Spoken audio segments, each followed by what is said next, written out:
Good morning সবাইকে। আমি আবারও একটা ছোট্ট ভিডিও নিয়ে তোমাদের সামনে চলে এসেছি। তো গতকাল দেখিয়েছিলাম যে আমাদের বাড়িতে মা আসছে, তো আজকেই সেই দিন, সেই বিশেষ দিন। দেখো আমার জবা গাছে অন্য সময় ফুল ফোটে, কিন্তু আজকে মানে ভরে গেছে আমার গাছ। সেটাই আমি দেখাবো বলে যে ভিডিওটা করলাম। দেখো চারিদিকে ফুল ফুল ফুল, যেগুলো মায়ের পছন্দ সেরকম সব কিছু ফুল ফুটেছে আজকে। দেখো প্রত্যেকটা ফুল যেগুলো মায়ের পছন্দ সব কিছু আমার গাছে রয়েছে আজকে। তো জানি যে এই ফুলে হবে না, সব ফুলই অর্ডার দেওয়া আছে, আসবে, কিন্তু তাও দেখালাম যে মা মানে আজকে আসবে বলে তার আগমন বার্তায় ফুলও ফুটেছে।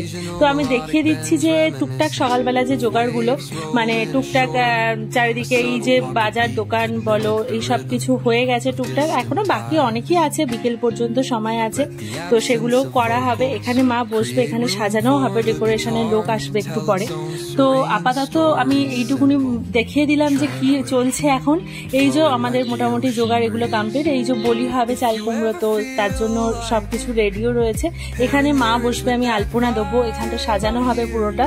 আর এই যে এখানে আমার হাজবেন্ড গান চালানোর জন্য ব্যবস্থা করছে, ও গান চালানোর দিকটায় রয়েছে যে কিভাবে গান চালানো যায়। আদার্স তো অনেক কাজই আজকে করতে হবে, প্রচুর কাজ রয়েছে।